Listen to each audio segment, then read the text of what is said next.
Hello, my name is Professor Jonathan Krasner, and I'm the Jack Joseph and Morton Mandel Chair of Jewish Education Research at Brandeis University. It's my pleasure to be with you for S'mores, Swimming, and Sabbath, the Maine Jewish Summer Camp experience. Today we're going to be talking about American Jews' enduring love affair with summer camp, and particularly about Maine's special role in the history of Jewish summer camping. Summer camping in the United States began in the 1880s. The 19th century was a time of rapid industrialization and urbanization. Many folks were nostalgic for country living. They feared that their children were losing touch with homespun American values that they associated with small town life. The early camps taught cooperation and discipline in a Christian environment through team sports, swimming, canoeing, hiking, and learning survival skills. They also reinforced traditional gender norms. Since most of these camps were Christian only or Christian influenced, affluent Jews created their own private camps. Many of the Jewish private camps were in New England and upstate New York, including a disproportionate number in Maine. Jewish camps taught campers the same values that were taught in non-Jewish camps. The tagline for Kennebec was, "Camp makes you strong." Why were so many of these camps located in Maine? Well, there are two reasons. The first is topography. Maine has lakes, woods, mountains, precisely the kind of environment one would conjure up for a camp. And the second is location. Being remote was a status symbol. Only the rich could afford to send their kids long distances. Institutional camps, like YMHA camps, which attracted a less affluent clientele, tended to be closer to the city. That's why Maine had few of those camps. Camp Naomi, which was founded as a YMHA camp, was originally in Billerica, Massachusetts, close to Boston and Lawrence. A remote location was also a selling point for parents who wanted to get their kids far away from diseases that disproportionately hit urban areas in the summertime, like polio. Camps were not only for the rich. The rise of summer camping coincided with the great wave of immigration from Southern and Eastern Europe, including many Jews. Philanthropists were worried that the children of these immigrants were growing up in neighborhoods rife with crime and vice. They were especially concerned about what to do with the kids in the summertime when school was not in session and the kids were left unsupervised. In the 1870s, Reverend William Parsons came up with an idea. Let's provide vacations in the country for low-income children, especially immigrants. The kids were sent to camp with Fresh Air Fund money that was raised by Parsons and other philanthropists. These camps were designed to fill two functions. Number one, attend to kids' health by exposing them to fresh air, healthy food, and a wholesome environment to play and explore. And number two, to Americanize them. Since many fresh air camps were under Christian auspices, Jewish philanthropic organizations set up their own Jewish fresh air camps. These camps tended to be closer to large cities, which made transportation easier and cheaper.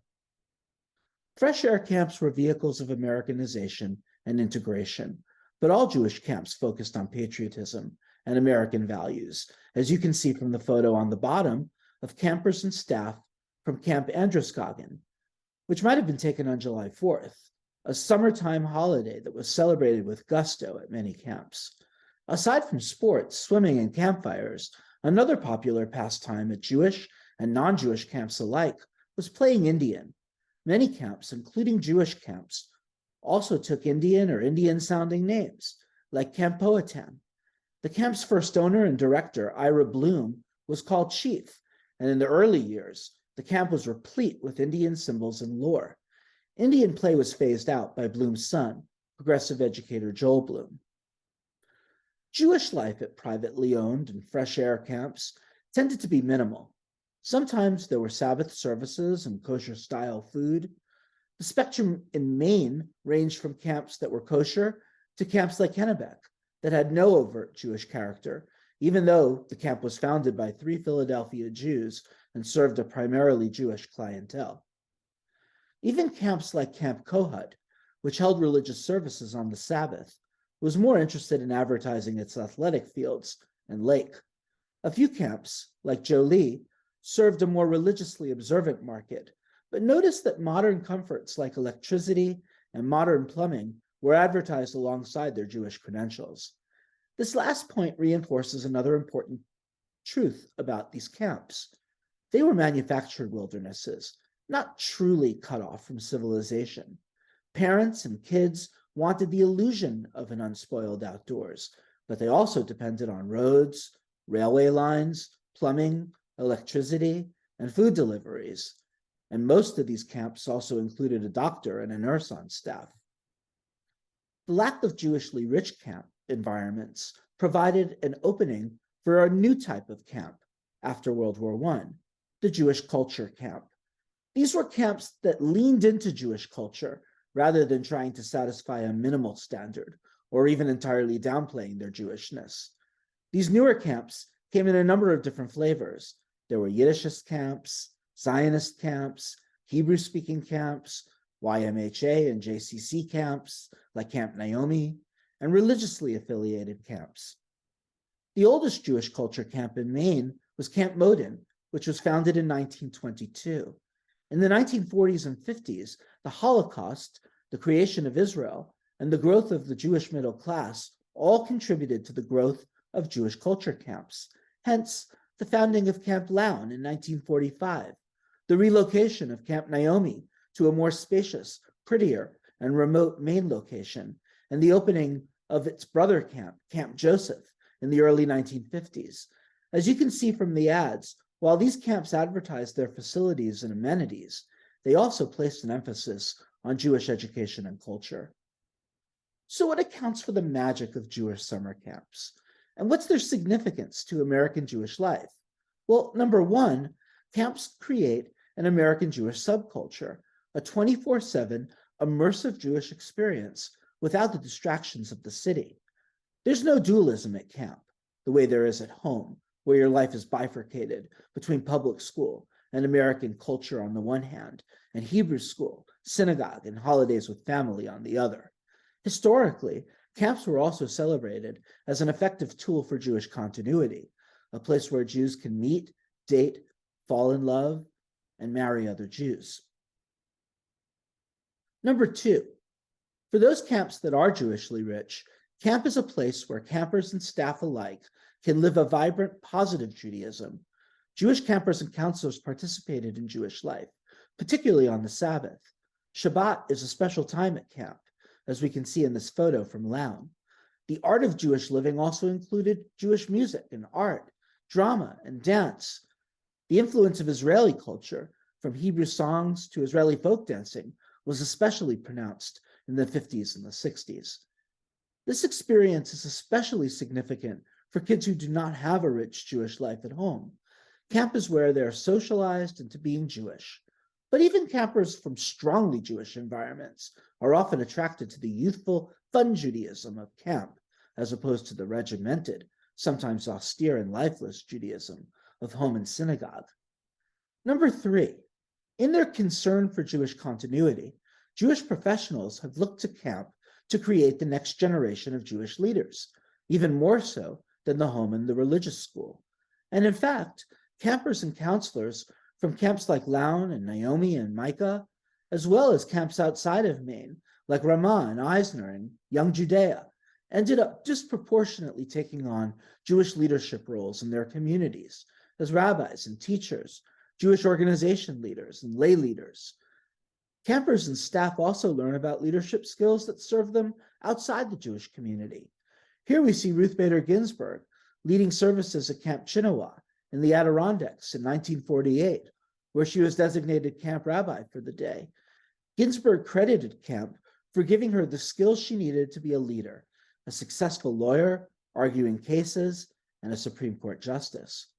For girls especially, camp was an opportunity to try on leadership roles. Many girls had their bat mitzvahs at camp before the ritual became popular in synagogues. Finally, camp is a place where lifelong friends are made. For Jewish baby boomers and the generations beyond, camp becomes an important part of who they are, a place to be social with other Jews, to build Jewish memories, whether or not their summer camps were richly Jewish or simply places where they were able to let their hair down with other Jews.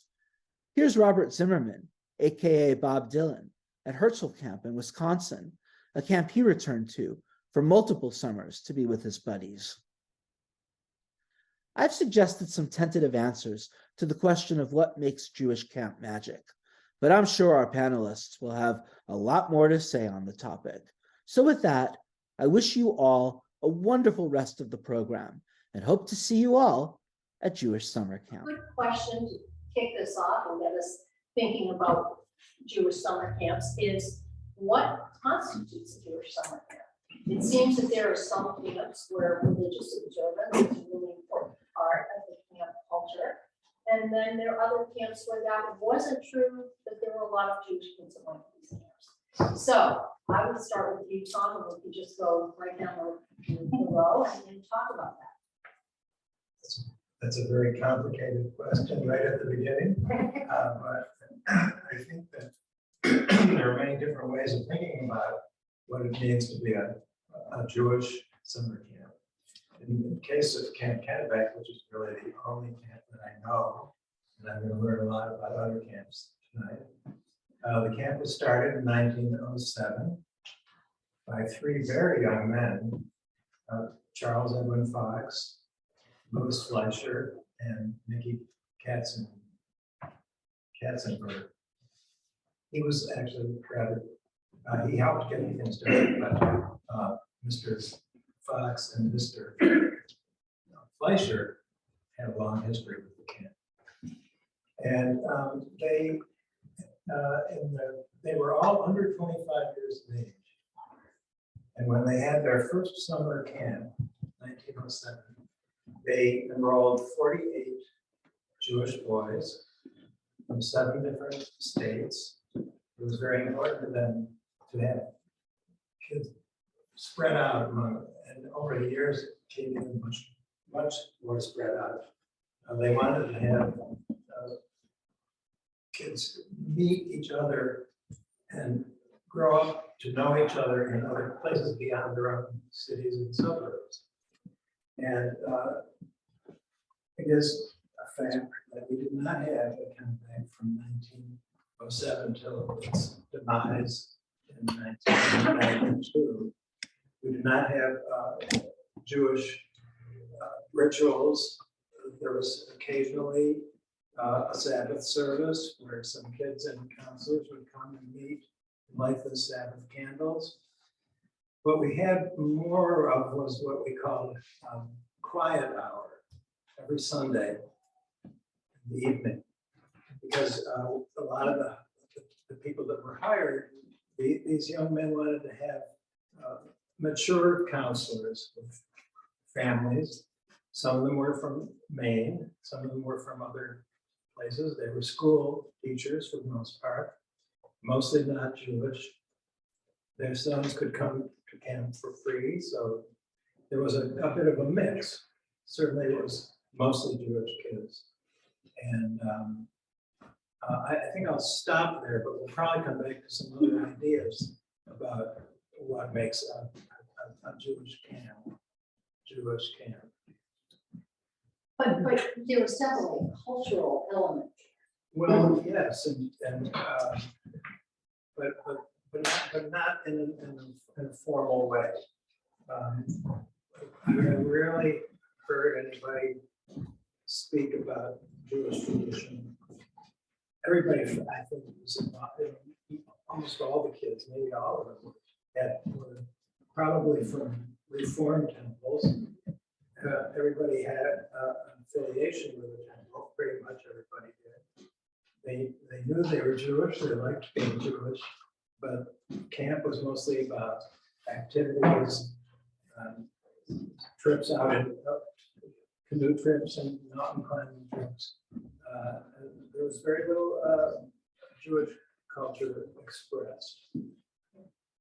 So I have a totally different aspect. Jewish camp to me and how I was brought up was all Jewish kids going to an overnight camp where we all had the same type of religion, even though we had different steps of the religion.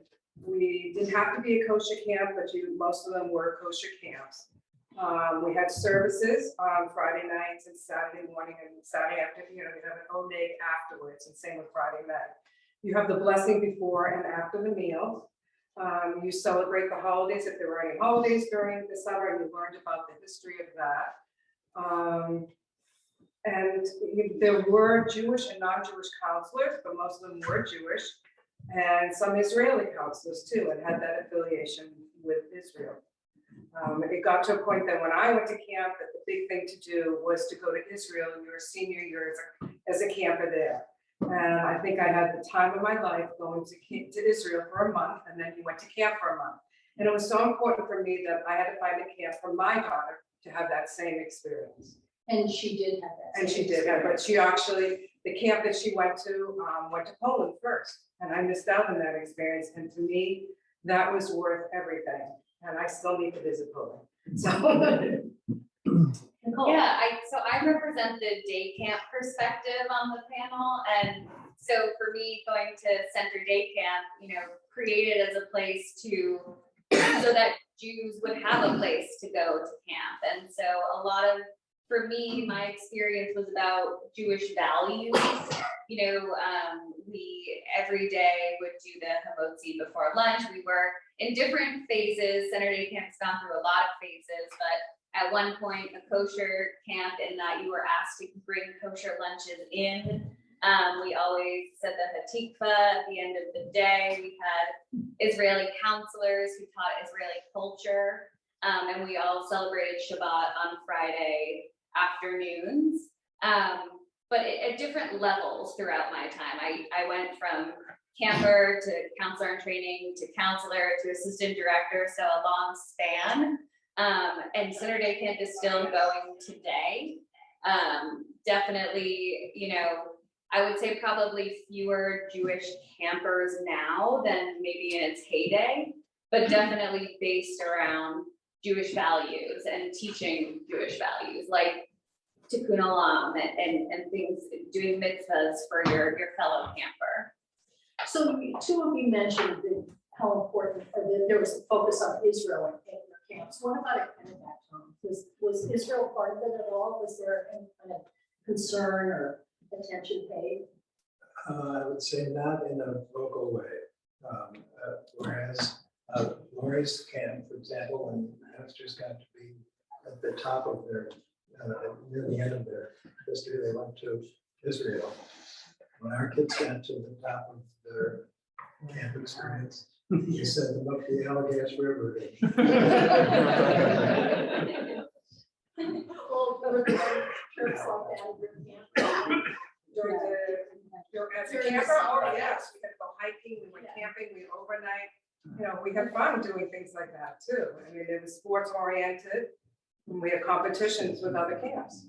So would you say, and I'll start with you, Tom, again, are these type of camping experiences, whether religious observance or in a setting like Kennebec, where there are a lot of Jewish kids coming together to have the summer camp experience, do you feel that it was a way to create Jewish identity? It's really hard for me to know that. Of course, the youngsters all knew that they were Jewish and that they had a Jewish heritage, and I'm sure they talked about it. But again, I have to say there was nothing in the camp's programming that propped that up. It just was not what we did. We had athletics. We also had sports against many other camps, most of them Jewish camps. Few not. And we did send the kids on wonderful experiences to Katahdin and up all the way up to Fort Kent and down the Moose River. That was what the camp was about, really. So do you have any sense of when longtime campers, perhaps at Kennebec, if they were more or less connected to Judaism after they left the camp, or?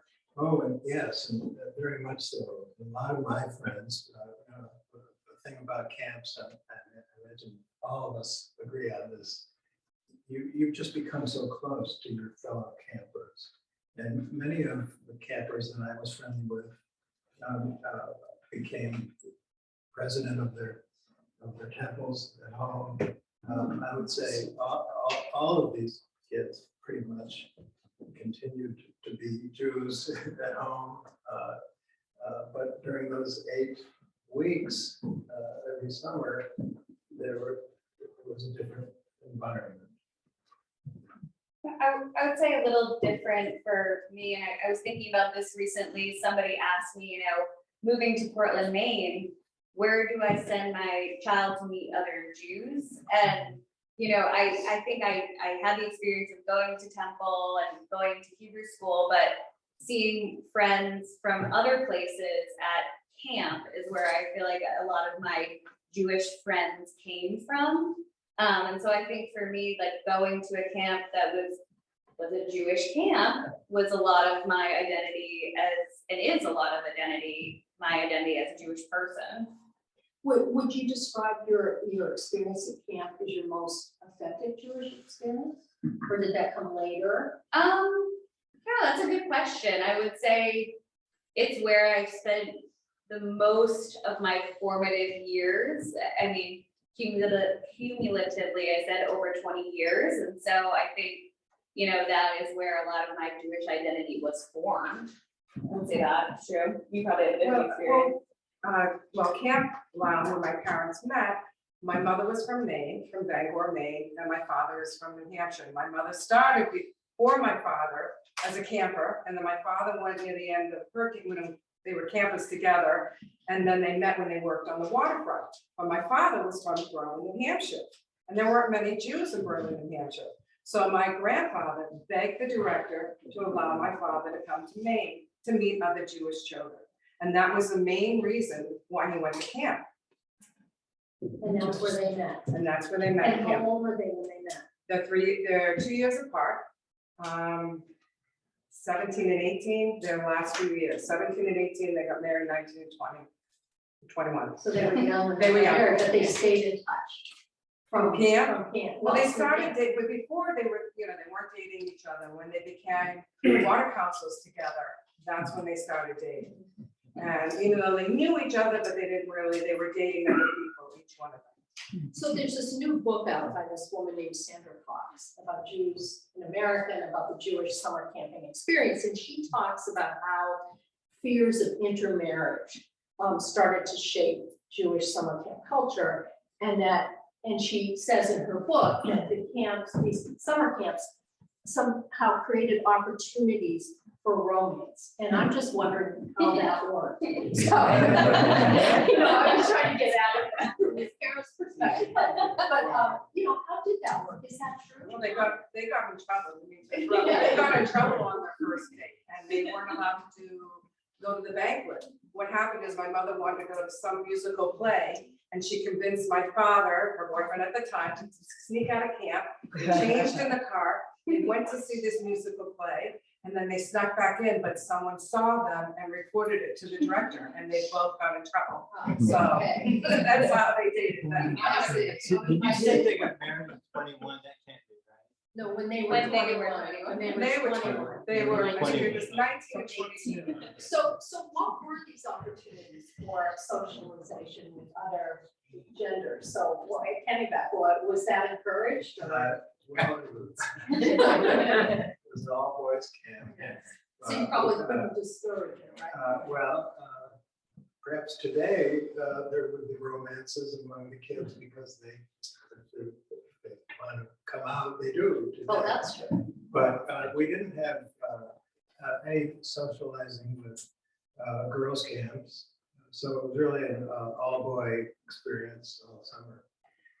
On the other hand, the counselors were very busy going down to the bars in Waterville, meeting female counselors from girls' camps and making dates. We had a telephone, one telephone that served 220 people. And the counselors were in line to call the girlfriends that they wanted to see that night in Waterville. Well, we used to have socials with other camps that you go, even though we were a co-ed camp, At the very beginning, we were always, when I went, we were a co-ed camp. But we used to go to Camp Samoset, Camp Cedar, Camp Powhatan at the time, and have socials with and some of the girls kept in touch, and you really within one night you get their address, and you didn't have phones or anything to text anyone, and some of the kids, some of my friends kept in touch with them. And Nicole, the day camp experience had to be different from the Very, overnight camp experience. So I'm just wondering, did you arrive there kind of with a bunch of friends and maybe continue those relationships were easier to continue? So one of like the signature experiences of the day camp was the bus ride. I mean, so for Saturday camp, there is a number of different bus pickup stops, whether it's in Scarborough, Cape Elizabeth, Portland, Freeport, all over. And so you would, leave, you'd get dropped off, get on the bus counselor, check you off, you'd sing songs and things. And then by the time you got to camp, you probably already made a friend. And then it's a day camp, so you're there for the day, home at night, back on the bus. So the bus was like a big deal about camp, but then also each group would have the chance to do overnights. And so because you're at home and you're home on the weekends, you're making friends, making plans. That's sort of your social scene for the summer. Maybe you're not seeing your friends from school as much because you're in camp mode or however that works. But we weren't going to other camps. I was jealous of the kids going to other camps. But counselors would date each other, campers as they get older would date each other and things like that too. And a lot of people would go back year after year. So every year you're looking forward to seeing your camp friends. So let's talk a little bit more personally about this. So I'm just curious in terms of how the summer camp experience informed you as a Jew. In what ways it kind of informed you as you grew older? Did you become more involved with your synagogue, with your Jewish community, with Jewish causes, with liberal causes, progressive causes, that kind of thing? I'll start with you. Well, I would say that one of the reasons I think my parents sent me and my two brothers to Kennebec is they wanted us to, I grew up in the town of Syracuse, New York. I think I knew all the Jewish families, all the Jewish kids that I went to school with. They wanted me to also know Jewish kids in other places, and indeed that did happen. Some of my best friends live in Atlanta, New Orleans, Chicago, and so in that sense, and when I would visit during my years as the camp director, one of my jobs was to go around to all these places. It was a big job because they were so spread out, but I was to go to the home of people whose children were already in the camp, and also meet families who were considering sending their young ones to the camp. And so I was meeting, really, in a certain sense, Jewish communities in other places, and that has stayed with me. And I think it has stayed with many of the campers who had the same experience that I had. They weren't recruiting for kids to come to the camp, but they know Jewish people all over the country and abroad. So that's an important piece of what Kennebec left. And why is that important to you? I think it's just a bit more interesting than being in connection with just the same people that you see all the time. It's just more interesting to know people in other places related to other things you do. I see. And Lori, what about you? I mean, you have parents, you have a daughter who went to camp. So how has that really manifested itself in the way that you live? Well, for my personal life, there was a group of us from Bangor, Maine that went to Camp Naomi and Camp Joseph. And it was nice to see them at the synagogue for the high holiday services, and we would hang out together. I think the Jewishness doing the blessings and then doing the tunes from singing at camp, like the Shabbat singing tunes, you could bring that home. Some of ours, we taught to our own classes at Hebrew school because we had different tunes. So that was nice. For my daughter, it really instilled a lot into her, several different ways. She gives back a lot to the Jewish community. She's now an ambassador for Stand With Us in college. She started that in high school. When she went to Israel, they volunteered at an orphanage, and she wanted to go back and work at that orphanage. Last year, she did an internship in Israel, could not work at the orphanage because of timing, but worked at the museum, King David Museum, which they had visited. So it, it has a lot of effects within yourself that you don't even think about. It just comes out. And Nicole? Yeah, I think for me, when I think about camp, like I always, as a camper, I wanted to be a counselor. I saw these teenagers as like my idols at the time. And so for me, a lot about camp was building my own leadership skills. Like that certainly I could say, look back on my camp experience, helped me be a leader.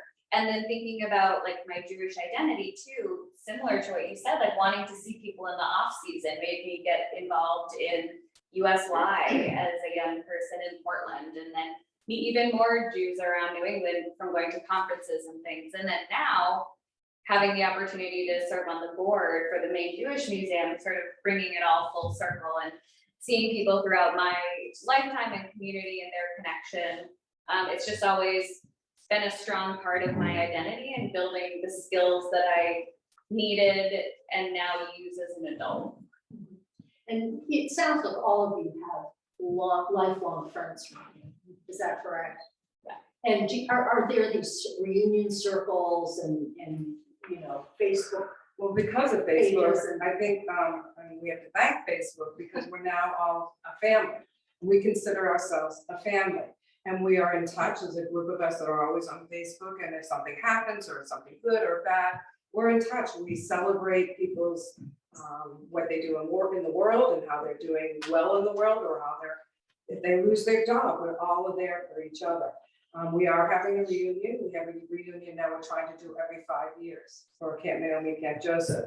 And the main thing is that we want to be back at camp. We want to go back and have that nostalgic feeling.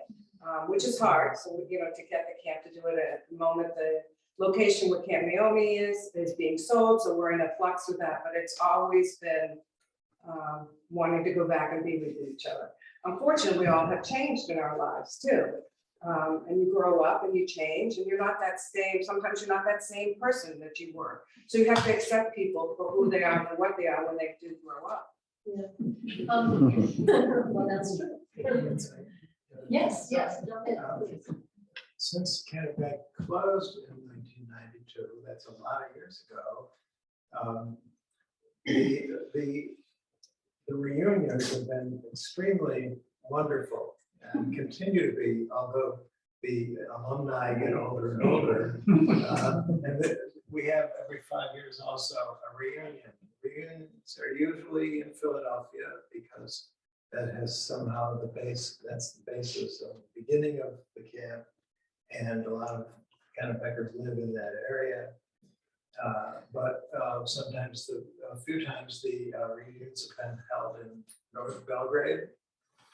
And this most recent one was a virtual reunion. And it was thrilling. We had a huge amount of people from all over the country and from other countries.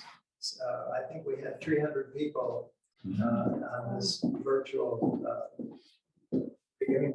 And there was a lot of great energy. And after the big assemblage was over, it broke down into small groups. And it was so the life of the camp goes on. Well, a lot of these camps closed.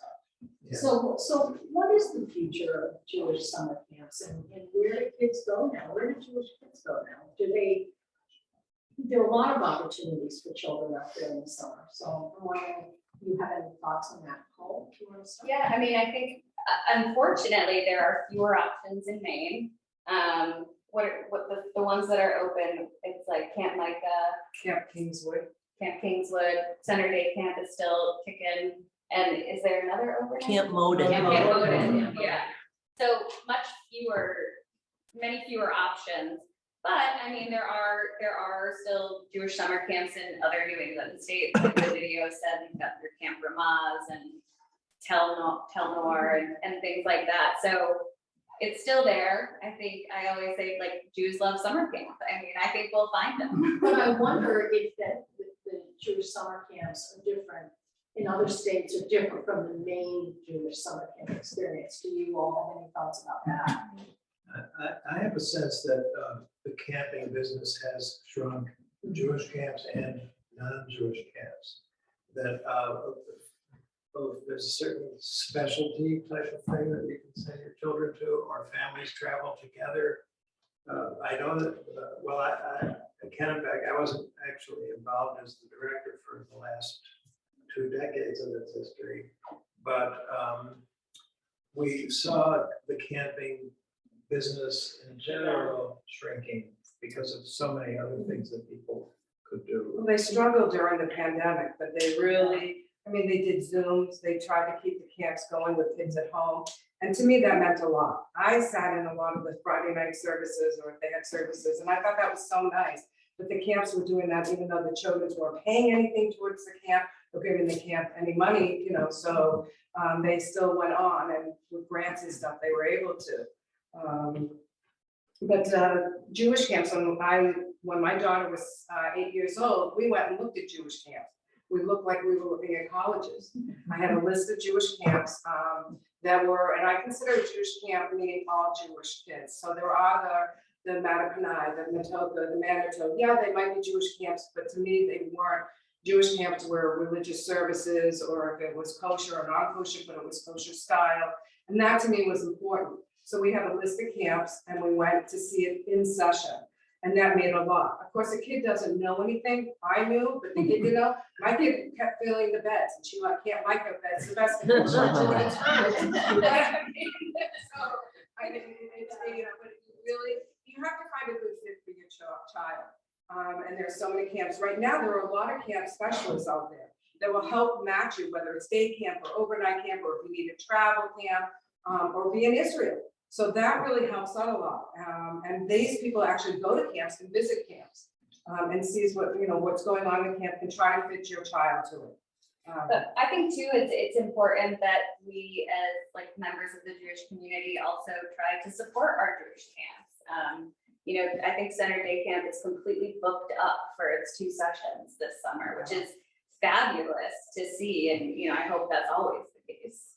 It's funny, friends of mine who are not Jewish say to me, why do Jewish people always go to overnight camps? You know, why? You know, that's what you guys do. You know, I mean, but it's true. I mean, maybe because it was passed down in our history, and definitely in my family. My husband didn't go to overnight camp, and it was very hard for him to send his only daughter to camp for 4 weeks or 3.5 weeks.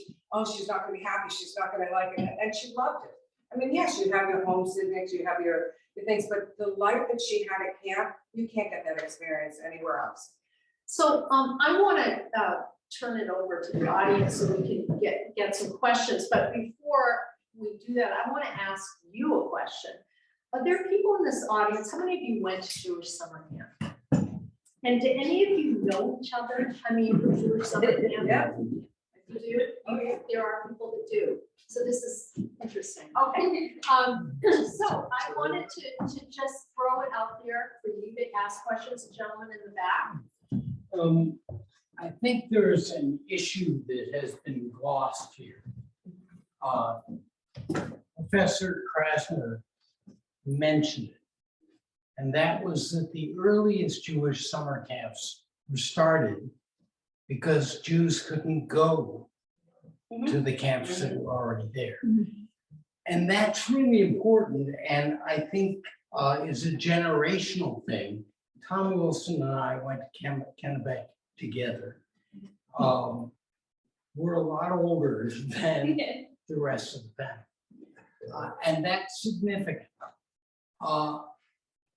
I did not go, nor do I think anybody I knew went to Kennebec in order to discover my Jewish roots.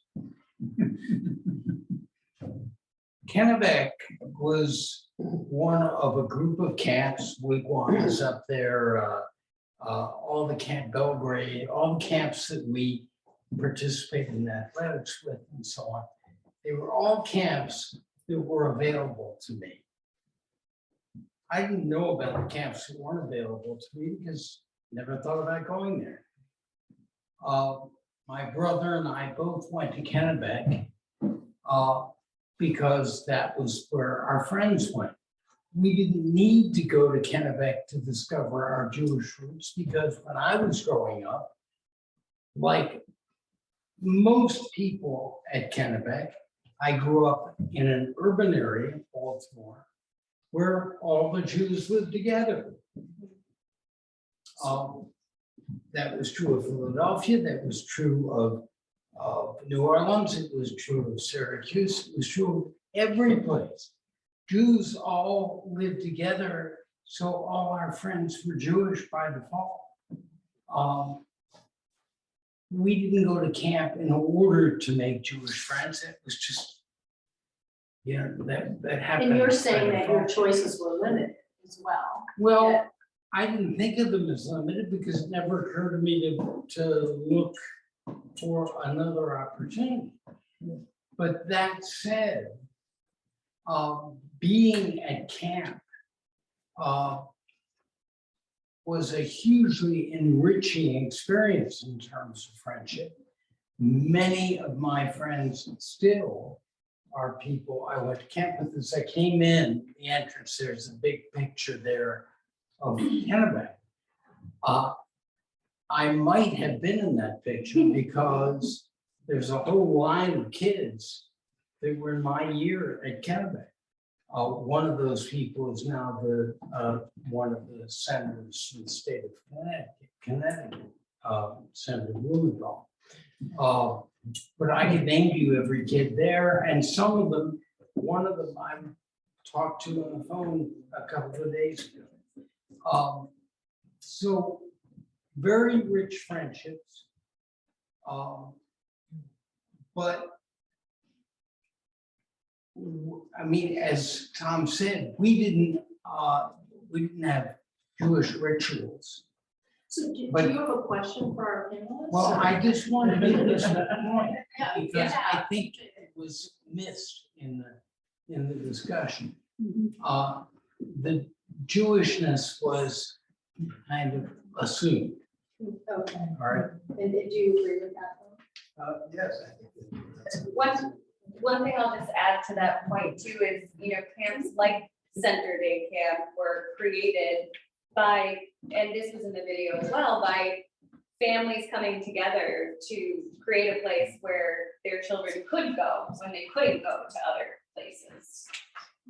The book that you made reference to, is it Julia Fox? No, Sandra Sandra Fox, Fox. yes.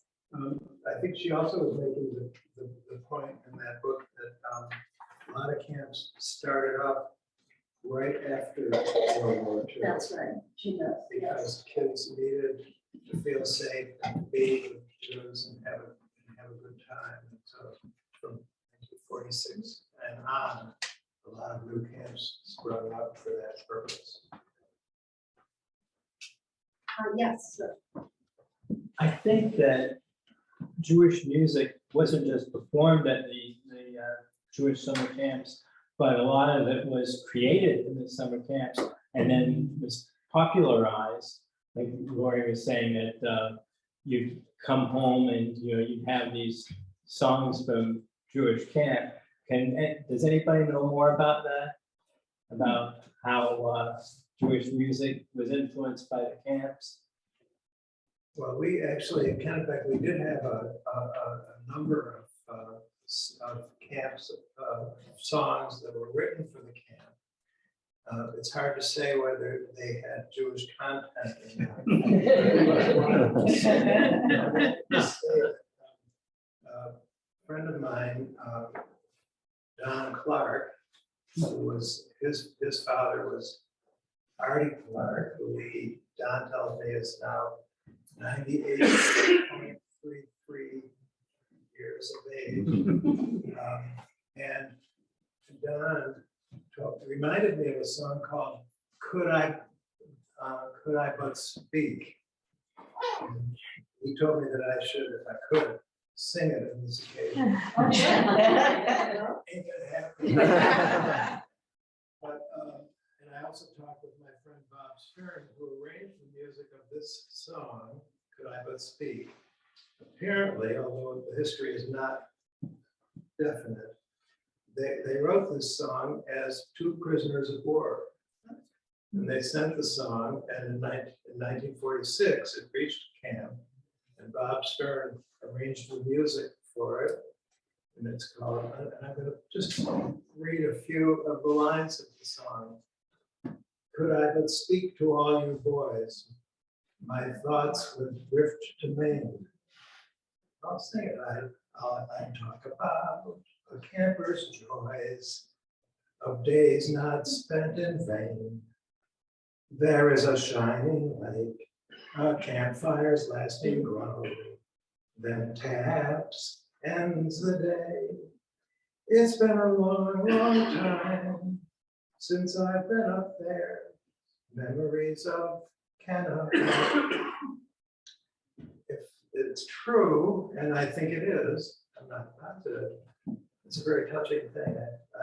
And we had a lot of other songs of that sort that were written, not in prison camps, but just over the years, people would contribute a song, and then they would always be sung in our quiet hour on Sundays. So I just want to add real quick, because I know we're probably out of time. The one thing that hit me when you asked this question is that there was a rabbi at Camp Micah, and was the director's mother. She was the first rabbi ever, a female rabbi, to be head of a synagogue in Massachusetts. And she would tell these stories on Shabbos, or I don't know if it was Friday night or Saturday. And one time my daughter said, no, but Rabbi, and I was like, what? And she came out, she told us this story, and this really hit me that it, you know, it related to this story, whatever the situation was, and she got a little toy out that they'd given them. And it just hit home with her. And this rabbi has now written a book of all her stories. So I guess this will continue on, and we'll have it, and it is instilled in my daughter, and I'm thankful for that. I have a different take, less, I think a little more frivolous, but in the topic of music, so much of our camp traditions are tied up in cheers and chants. You know, we had music at camp, but also we didn't even get into the topic of like color war and things like that. But I think most campers would take away cheers and chants, and that's definitely like a connection through the camp. We could all get up and Yeah. sing, but my friends from Danny, we get up and sing and then do a part of the song. I'm Michael Jacobs, some of my baby girls here. I had, it's not a question because I don't think the forum is really about my question. Experiences from Maine, and my experience with Jewish camps is sort of a mix of all of them, because I grew up on Shabbat Lake, but my parents sent me away to camp, and I thought because they hated me.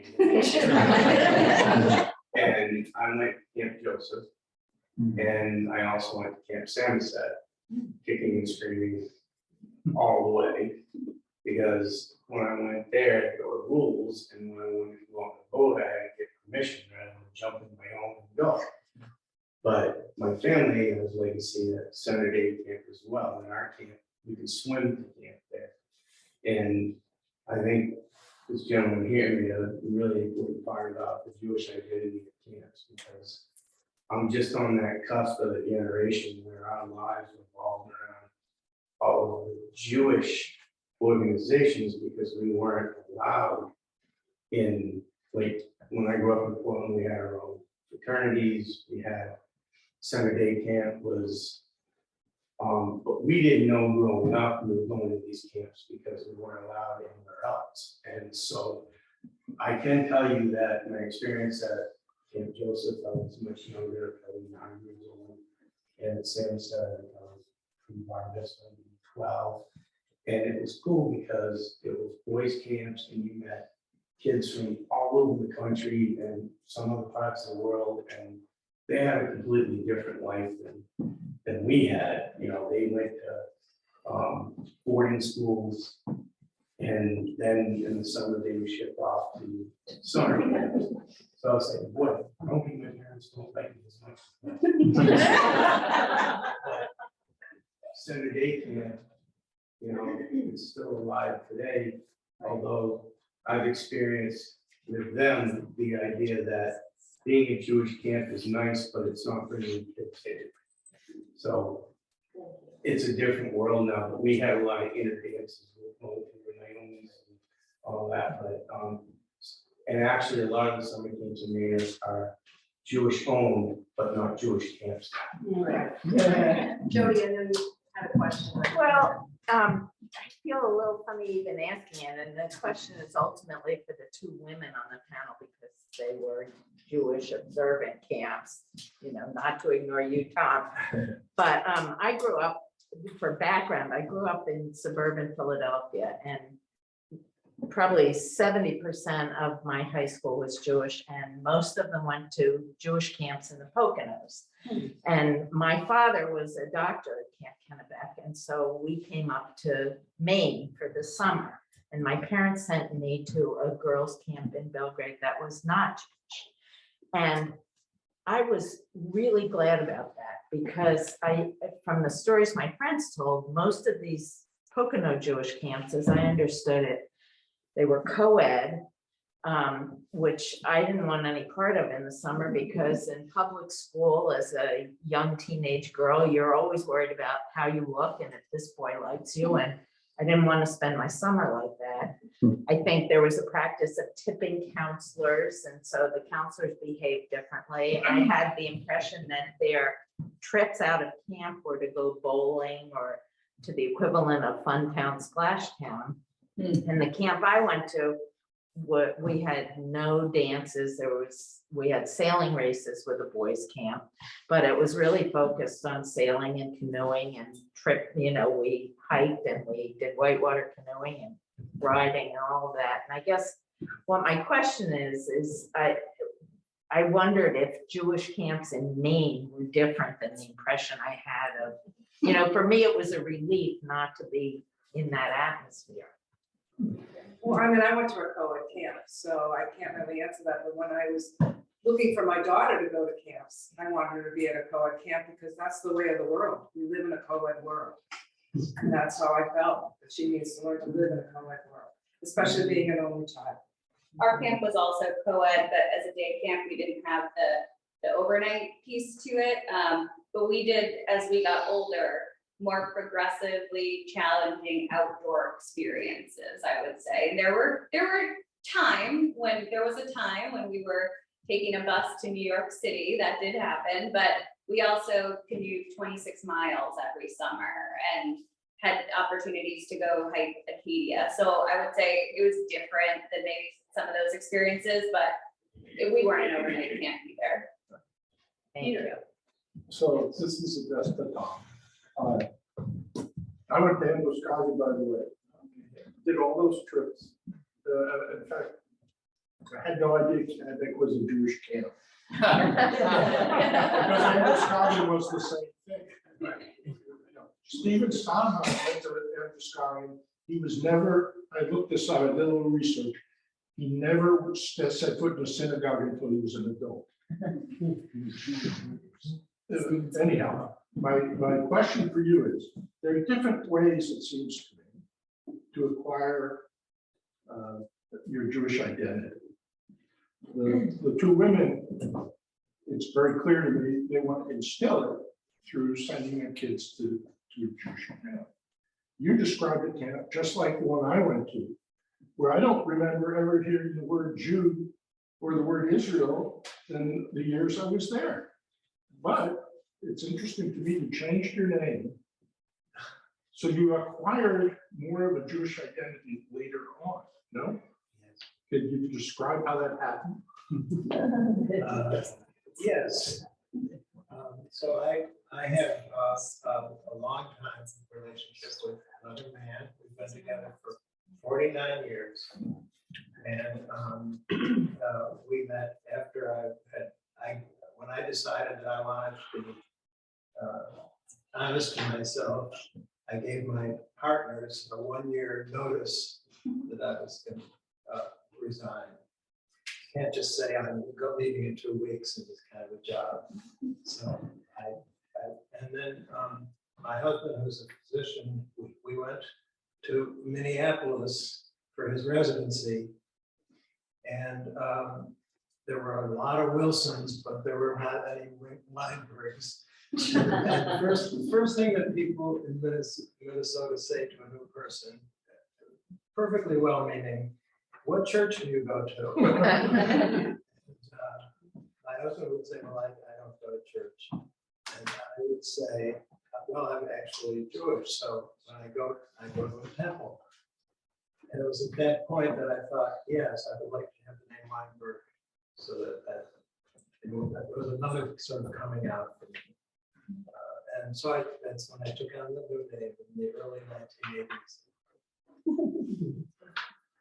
I have a question that just came in on Zoom. Does anyone on the panel have connections or maybe out there with Camp Machigon, Machigon? There's a Zoom participant whose father ran the camp. Where was he? I don't know. Do you know where it's located? Doesn't say where it's located. I'll ask again. No, Was it Vermont? I don't know. I think it's Maine. That's Does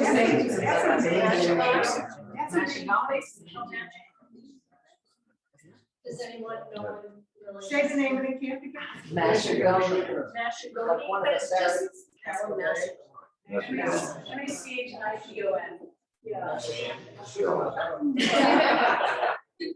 But it's funny that we talk about Jewish camps. We have, in my life, I'm always running into someone that I know, and my friends all laugh at me. You run into someone you know, well, I run to camp friends. The majority of them are camp friends from all over the world that we met. And even for my daughter's camp tonight, I ran into someone that I met on a bench in Bridgeton, Maine during Parents' Weekend. I mean, you make connections because of camps wherever you go. Do we have any questions in the room before we wrap it up? Yes. Can you clarify like how long each session was? Is this, I mean, in your case, maybe it was the whole summer, whereas now that is quite expensive, right? So. At our camp, it was 8 weeks or nothing. Everybody stayed for 8 weeks. And our camp was 4 weeks, 4 weeks or 8 weeks, and now it's 3.5 weeks or the 7 weeks. For us at the day camp, it's gone through a lot of iterations, whether it was a 2-week requirement, a 1-week requirement. Now I think we're back to 4-week sessions. Any other questions? No? I have something I would like to Yes, say. yes, please. When I sent out news to the Kennebec community, to their Facebook and to the alumni, a number of people got in touch with me with ideas that they thought I should bring to this. And I perhaps not done as much as they would have wished, but it meant a lot to me. In particular, I want to say Dan Alexander, who was the head counselor and the director at Kennebec for many years. He and I talked on the phone the other day, and he gave me all sorts of ideas, some of which I tried to convey to you. And I also want to thank Jody and Steve for housing me here. Our pleasure. And I want to thank Janet Raffel and David Sandell, who are not here, but wish they were here. Well, thank you all. It's been my pleasure to talk to you. And yes. I just had one question for you to see if you or anybody else had this experience. I grew up in Portland, so it was very Jewish, as Michael said. You know, he's a lot younger than I am, but it was just everything was Jewish. You know, we had the Jewish Community Center. It was just the sororities, the fraternities, and we weren't involved with much outside of that. But I went to Camp Naomi probably when I was 11 or 12, and when that happened, it was a wonderful experience.